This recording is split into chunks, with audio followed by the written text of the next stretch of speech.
Fala galerinha, tudo na paz, tudo tranquilão? Como é que vocês estão? Hoje nós vamos abordar um tema, né? Saindo daquele conteúdo que nós já estávamos trabalhando bastante, né? Falando bastante, que era o tecido animal. Como eu informei para vocês na aula passada, nosso último assunto, que era tecido animal, que era o tecido nervoso, finalizamos. E nós vamos entrar agora em outra etapa. Agora nós vamos entrar no assunto biodiversidade. E a partir da biodiversidade é que nós vamos começar a destrinchar os seres vivos. Começar a falar sobre reino, sobre as classificações, sobre as espécies. Especificamente mesmo falar sobre cada reino. Hoje nós vamos falar um geralzão para a gente ter uma ideia da biodiversidade, do que é biodiversidade dos seres vivos. E aí sim a gente começar nas próximas aulas, começar a destrinchar, a separar cada um desses assuntos, beleza? E a gente já começa a aula falando sobre exatamente a biodiversidade dos seres vivos, o que ela é. Primeiro lugar, a gente tem que entender que biodiversidade, né, essa palavra biodiversidade, ela tem um significado que é literalmente a variedade das espécies. A variedade, não de espécie, né, a variedade de seres vivos, variedade de vida que existe na Terra. Tanto como espécies, né, animais da fauna, né, a flora, quanto as variedades também genéticas e de ecossistema. Porque a gente classifica os seres vivos de acordo com o quê? Com o seu reino, certo? E aí a gente vai destrinchando, cada filo vai ter um reino, cada reino vai ter o seu ser vivo em específico. E aí, aqui a gente tem que entender o seguinte, que, na verdade, quando a gente engloba essa parte de reino, a gente tem que entender, em primeiro lugar, os domínios. O que são domínios? Na verdade, existem 3 grandes domínios na biologia. Não só na biologia, quando eu digo biologia, por causa da matéria que a gente está abordando agora, mas na ciência mesmo em si. E existem esses 3 grandes domínios, e a gente fala como 3 grandes, mas na verdade são esses 3 mesmo que existem apenas. Que são os domínios da bactéria, das arqueias e o domínio eucária. O que a gente precisa entender sobre esses 3 domínios? Primeiro, que existe uma diferença entre bactéria, o domínio bactéria e o domínio arqueia. Quando a gente fala no domínio bactéria, a gente está englobando todos aqueles seres que nós conhecemos como as bactérias. Né? É uma infinidade de espécies, de gêneros de bactérias. Quando nós falamos em arca aí, né? Nós estamos falando também de bactérias, mas é um domínio que foi criado separado. Por quê? Porque são bactérias um pouco diferenciadas, né? Quando nós falamos em bactéria, nós estamos falando de um reino que ele é conhecido como eubactéria. Quando nós falamos em arca, nós estamos falando de um reino conhecido como arquibactérias, arqueabactérias. Ok? Então há essas 2 diferenciações. O domínio bactéria possui o reino, o reino eubactéria. O domínio arcae, existe dentro dele o reino arqueobactéria. Tá? E nós temos o terceiro domínio, que é o domínio eucária. Esse domínio eucária é o que vai englobar, na verdade, todos os outros seres. Por que a gente fala de eucária? Lembra de eucariontes? Que a gente já falou isso no início do ano um pouco, de células eucarióticas e células procarióticas. Então, o reino eucária está englobado todos os outros reinos.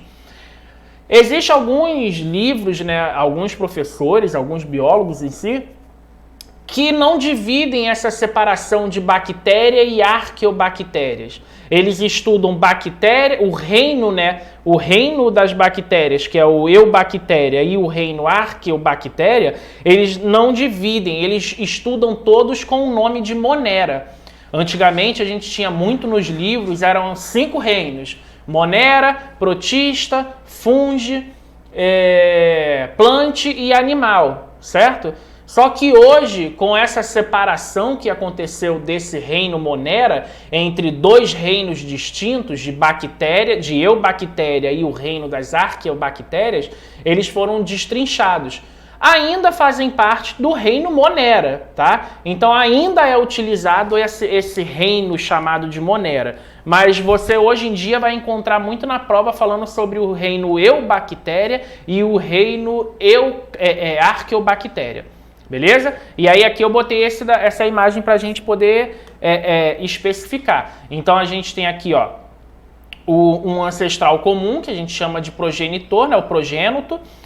E esse progenoto, ele vai dar origem ao reino eubactéria e o reino arqueobactéria, que vai dar origem aos protistas, plante, fungi e o reino animal. A gente vai falar sobre cada um desses reinos mais à frente, em outras aulas. Hoje a gente está abrangendo tudo que é referente à biodiversidade, tá? E aí, para a gente falar complementar essa biodiversidade, a gente tem que entender sobre as classificações dos seres vivos. O que são as classificações? Quando a gente fala em classificações, a gente tem que entender que o seguinte: desde o início, desde o surgimento dos seres na Terra, dos seres vivos, da vida na Terra, esses seres foram se aperfeiçoando, eles foram se modificando, foram se adaptando, foram sofrendo melhorias, certo? E essas modificações, né, que foram constantes, deram uma certa complexidade nesses organismos. Então eu tinha organismos muito simples e foram se tornando organismos mais complexos, mais diversificados, mais específicos para certo ambiente, para certa localidade, enfim. Eles foram literalmente se especializando. E essas especializações trouxeram modificações tanto estruturais quanto geneticamente. Para que isso fosse mais simples de ser, como eu vou dizer, descoberto, de ser estudado, os cientistas encontraram um meio de classificar, tá? Porque eu classificando por grupos, digamos assim, eu tenho maior facilidade de identificar uma espécie, de identificar um filo, uma classe, entendeu? E aí esse foi o motivo de surgirem essas classificações. E aí nas classificações, o nome que é dado para esse tipo de ciência que estuda as classificações dos seres vivos é a taxonomia. Você vai ouvir falar sobre taxonomia ou você vai ouvir falar sobre taxonomia, tá? Mas é o quê? É a ciência que estuda a classificação dos seres vivos em grupos chamados de táxons. Esses táxons, eles podem ser separados em duas formas. Podem ser identificados como táxons artificiais ou então táxons naturais. Quando nós falamos em táxons artificiais, a gente está falando sobre um tipo de classificação geral, generalizada. A gente chama de arbitrária, né? Que você fez uma seleção e englobou aquilo dentro de um grupo. Então, por exemplo, uma classificação artificial é eu classificar 3 tipos do reino plant. Nós sabemos que nós temos as gramíneas ou as ervas, né? Nós temos, depois das ervas, nós temos os arbustos, que já são plantas um pouco maiores, né? De pequeno a médio porte, e nós temos as árvores, que são plantas de grande porte. Então, são 3 grupos existentes dentro do reino plant: ervas, arbustos e plantas. Isso é uma classificação taxonômica artificial. Quando eu falo de classificação natural, eu já estou abrangendo tudo sobre aquela planta. Então, por exemplo, eu tenho lá na artificial, a gente classificou como erva, arbusto e árvore, certo? Na natural, eu já vou pegar essas ervas e vou começar a classificar elas mais profundamente. Ou seja, eu tenho erva que tem ramo assim, tem erva que tem ramo assado, tem erva que tem folha verde, tem erva que tem folha amarela, tem erva que tem o genoma de um jeito, a genética de outra, a célula de uma forma, enfim. Eu vou já aprofundar, eu vou estudar não só morfologia e fisiologia, mas eu vou estudar também o desenvolvimento, por exemplo, embrionário. Eu vou estudar o estudo do cariótipo, entendeu? Ou seja, a genética daquela planta. Isso é a taxonomia natural, beleza? Quando nós criamos, então, essa taxonomia, o que acontece? A gente tem muitas estruturas, a gente tem muitos animais com estruturas diferentes e tal. Então, baseado nessa taxonomia, houve a necessidade da criação do que a gente chama de categorias de classificação. E quais são essas categorias? Primeiro, a gente precisa entender que lá muito tempo atrás, um cientistazinho, um cara chamado de Linneu, ele viu a necessidade de dar nome a essas espécies, tá? Mas antes de dar nome, existia essa classificação, né? Essa forma de separar, de classificar essas espécies. E aí foi colocado que esses seres vivos seriam classificados baseados da sua espécie até o seu reino, tá? Ou do seu reino até a sua espécie. E era dessa forma que seria classificado esses animais, esses seres vivos. Animais, planta, tanto faz, tá? Fungo, não importa.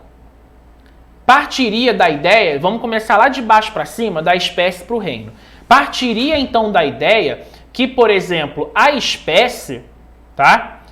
É a unidade da classificação. Ou seja, eu tenho um ser vivo, e esse ser vivo é de uma espécie, ou seja, eu tenho uma unidade. Quando eu tenho essa espécie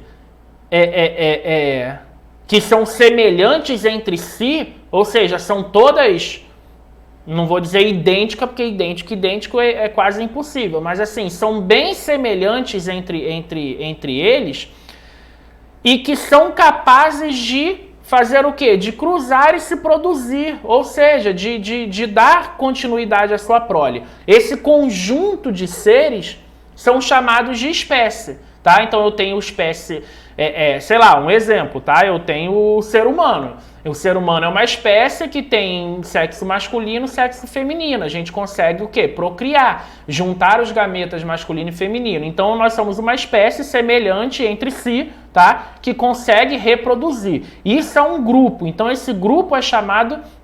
esse indivíduo é chamado de espécie. Quando eu tenho indivíduos de uma mesma espécie e eles podem, assim, subdividir, a gente vai dar classificações de subespécie. Um exemplo, um tipo de subespécie, ou na verdade uma raça, são os cachorros. Cachorro não é tudo da mesma espécie? É cão. É o cachorro, certo? Ele é uma espécie única, mas possui variações. Raças, eu tenho Beagle, eu tenho Dálmata, eu tenho Rottweiler, eu tenho Pitbull, enfim, eu tenho diversas raças, mas não quer dizer que sejam de espécies diferentes, ok? A espécie é a espécie canina. Canis lupus. Não, lupus não, canis lupus é o lobo. Então eu tenho, por exemplo, esse cão, tá? É a espécie canina, de raças distintas. Quando eu pego esses indivíduos e agrupo eles, pego essas várias espécies e agrupo elas, eu formo o que nós chamamos de gênero, tá? Então, por exemplo, eu tenho espécies que são semelhantes. Por exemplo, um cachorro e um lobo. Eles não são parecidos? São extremamente parecidos. O cão e o lobo são de gêneros iguais, mas espécies distintas. Cada um tem sua característica que vai diferir eles por espécie, beleza? Já o gênero É o mesmo, é igual para os dois. Na espécie, a gente tem alguns casos, por exemplo, de indivíduos que são diferentes, tá? E não cruzam, que não vão cruzar entre si. Ou então, se cruzarem, vão dar origem a um outro ser. Isso é o que nós chamamos de subespécie, tá? Vou tentar especificar um pouco melhor. Imagina, por exemplo, um jumento, tá? E uma égua. O jumento é uma espécie. A égua é uma outra espécie, beleza? Tanto a égua quanto o jumento, que são de espécies diferentes, na teoria, quando cruzassem, não eram para gerar prole, não era para gerar cria, porque são espécies diferentes, tá? Só que em algum momento, num desses cruzamentos, gerou algum ser desse cruzamento de espécies diferentes, tá? Esse ser é o que nós chamamos de subespécie. E no caso aqui em específico, a gente está falando do jumento e da égua, eles vão procriar e vão dar origem àquilo que nós conhecemos como mula, ou então o burro. O burro, o macho, né, no caso, e a mula, a fêmea. Esses animais que nascem de cruzamentos de espécies diferentes, normalmente, na sua grande maioria, são estéreis. Porque a natureza não é burra, entendeu? A natureza sabe que ali foi gerada uma espécie híbrida, diferente, que não possui a mesma... uma espécie não, foi gerada uma subespécie que não possui como pai e mãe espécies similares, iguais, parecidas, né? São espécies que não têm afinidade genética. Então, nesse caso, as proles dessas crias, desse cruzamento, vão ser estéreis, para evitar que haja continuidade na propagação dessa subespécie. Entendeu? Então, recapitulando aqui, as espécies, quando elas se cruzam, elas têm que dar cria.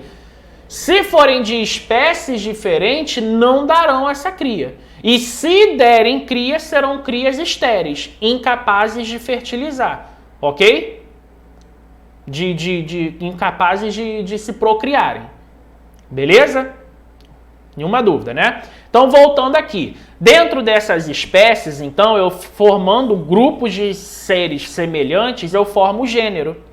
O gênero é quem vai na sua reunião, no seu aglomerado, aqui vai tudo em cadeia agora. Quando eu tenho um grupo de espécies, eu formo um gênero. Um grupo de gênero, eu vou formar a família. Um grupo de família forma a ordem, que vai formar classe, que vai formar o filo, que vai formar o reino.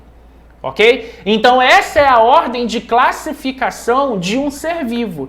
Eu preciso primeiro identificar de que reino ele pertence, qual filo ele faz parte, qual classe, qual ordem, qual família, qual gênero e espécie. Ok? A espécie é um nome que normalmente é criado. É um nome que você cria. O cara que descobriu aquele ser vivo, aquela espécie, ele dá um nome. Ele vai enquadrar dentro de um gênero, mas a espécie é ele que vai dar o nome. E a gente vai falar um pouquinho melhor disso daqui. Essa classificação aqui, de reino, filo, classe, é uma classificação extremamente importante em prova, porque isso cai muito, e é essa ordem. Por que eu estou frisando bastante? Que eu vou mostrar aqui uma dica, uma pegadinha não, uma dica, um bizu aqui para vocês gravarem essa ordem de classificação. Então as classificações, elas sempre vão manter essa ordem. Reino, filo, classe, ordem, família, gênero e espécie. E a dica que o titio dá é essa daqui, ó. Para vocês gravarem esses nomes direitinho, eu não gosto muito não de usar mnemônico não. Mas eu vou botar um aqui que foi com o qual eu aprendi e que, modéstia a palavra eu gosto bastante, entendeu? Então, ó, para vocês gravarem esse reino, filo, classe, ordem, família, gênero, espécie, repara que a primeira letrinha de todas essas classificações está grifada. Por quê? Porque, ó, para você gravar isso daí, ó, é o rato frito com orégano, fica gostoso. Experimente, entendeu? Pega a primeira letrinha de cada um, ó, rato frito com orégano, fica gostoso. Experimente. Entendeu? E tem um outro que eu utilizei muito na época de faculdade também, que é um pouco mais complicado, mas é mais curto do que o outro, para não formar uma frase, né? Que é o famoso reficlorfage. O que é o reficlorfage? Re de reino, fi de filo, CL de classe, or de ordem, fa de família e o G de gênero e E de espécie. Reficlorfage, beleza? Gravem isso daí é muito importante, apesar de parecer um negócio bem simples, bem óbvio, isso é muito importante. Na prova normalmente cai para vocês, eles trocando essa ordem, bota filo na frente do reino, espécie na frente do gênero, enfim. Faz esse metetê todo aí para confundir. E a única coisa que eles vão querer saber de vocês é se vocês sabem a ordem. Beleza? Que essa ordem deve ser seguida. Aqui eu botei um exemplo para a gente poder deixar bem claro. Olha aqui, ó. Eu tenho a classificação, por exemplo, do homem e do gorila.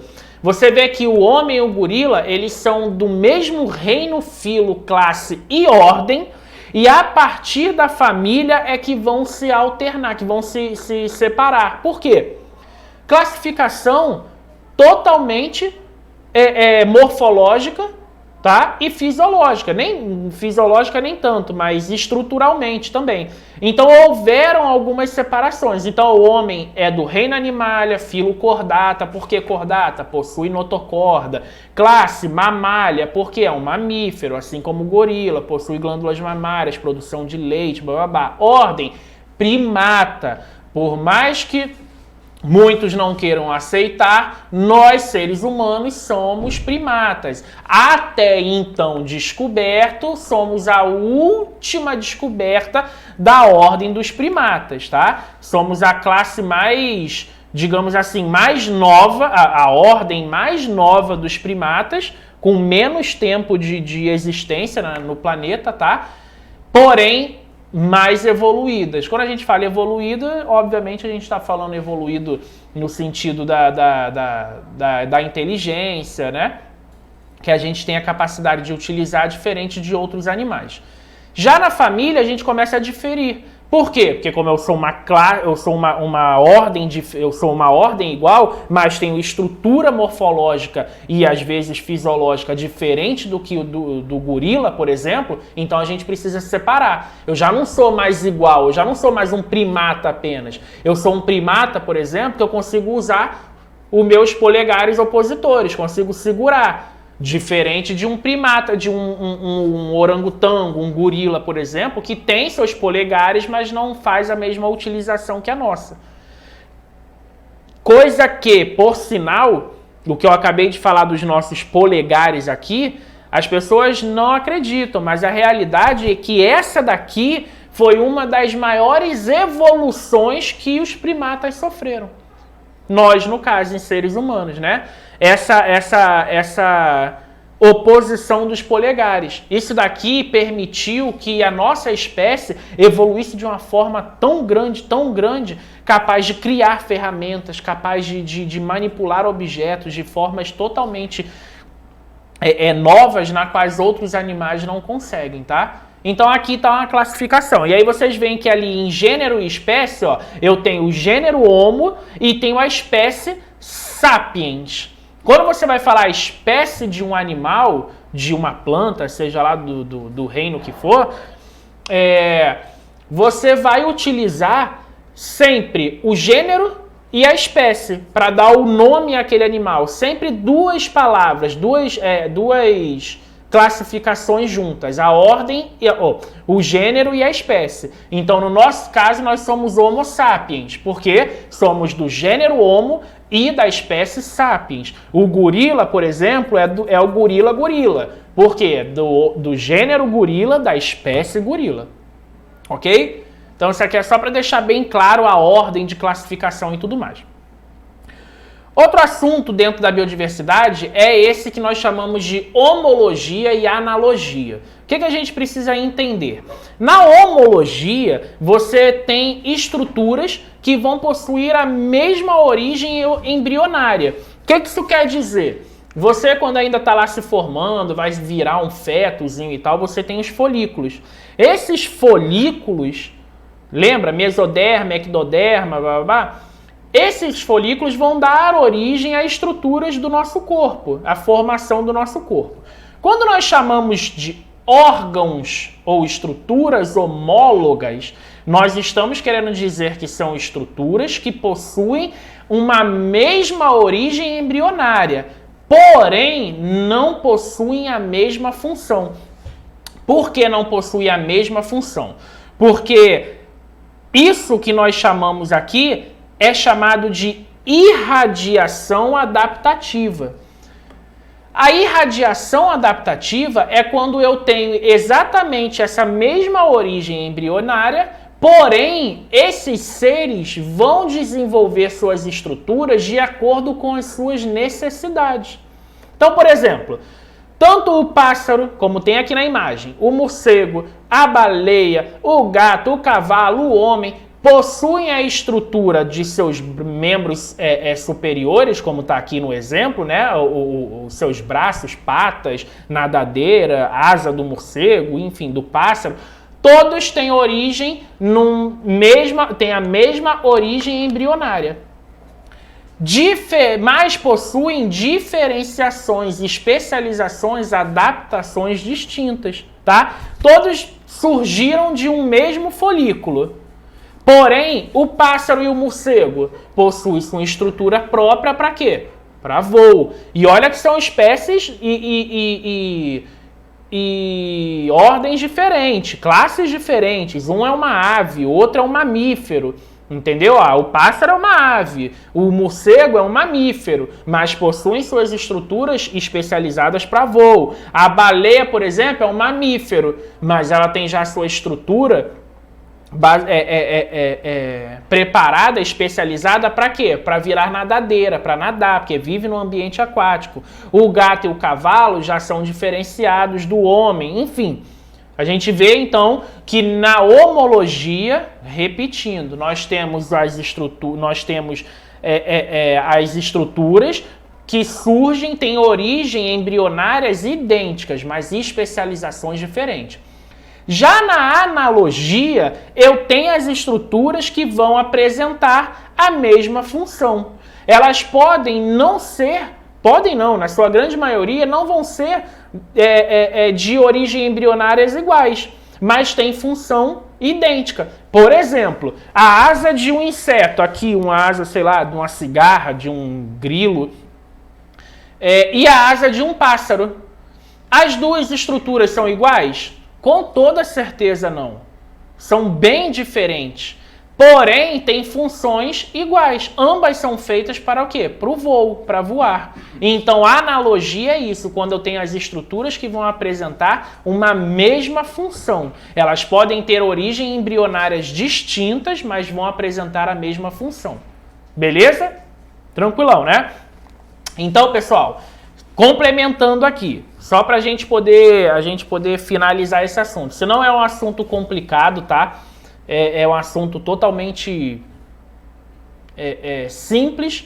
A gente vai aprofundar melhor quando a gente for falar sobre cada reino, quando a gente for falar do reino animal, do reino plant, do reino fungi, principalmente o fungi, que é um pouco mais extenso, um pouco mais complicado.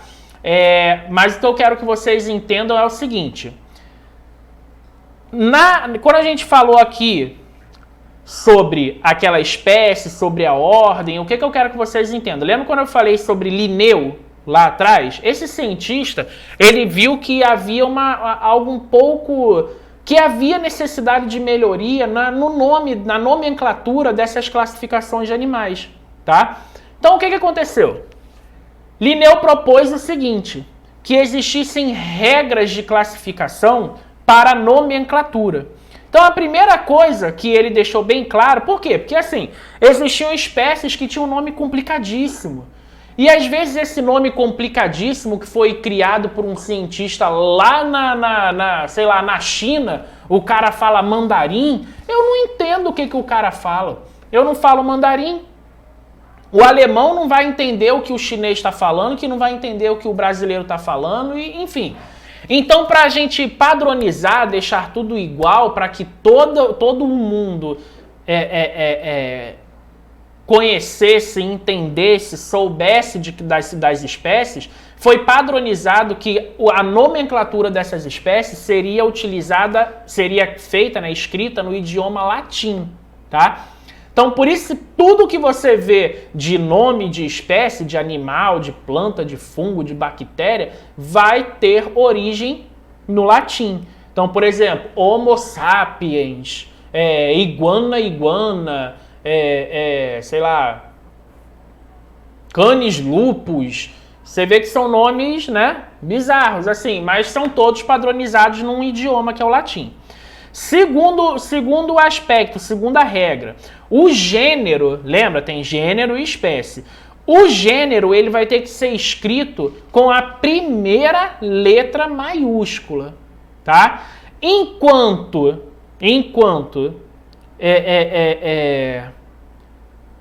a espécie, tá? Ela tem que ser utilizada com letra minúscula. Lembra que a nomenclatura tem duas classificações de gênero e espécie? Então, por exemplo, Homo sapiens. Eu tenho Homo, que é gênero, com H maiúsculo. E o sapiens, que é a espécie, com S minúsculo.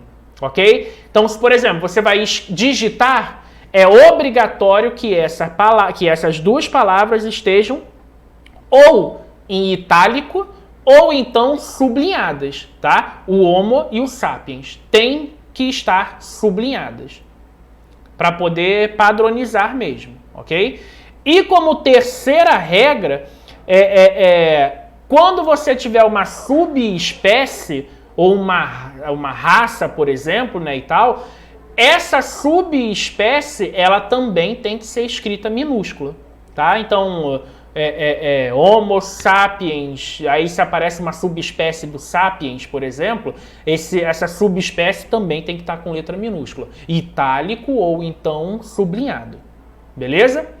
Então essas são as regras de nomenclatura, não esqueçam, tá? Homo sapiens, ordem e espécie, ordem primeira letra maiúscula, espécie primeira letra minúscula, tranquilo? Sem dúvida, sem nenhum problema. Então, nossa aula fica por aqui, pessoal. Qualquer dúvida, vocês já sabem, podem falar comigo, manda no WhatsApp, fala lá nos comentários do vídeo. Fico à disposição de vocês, falou? Forte abraço, pessoal.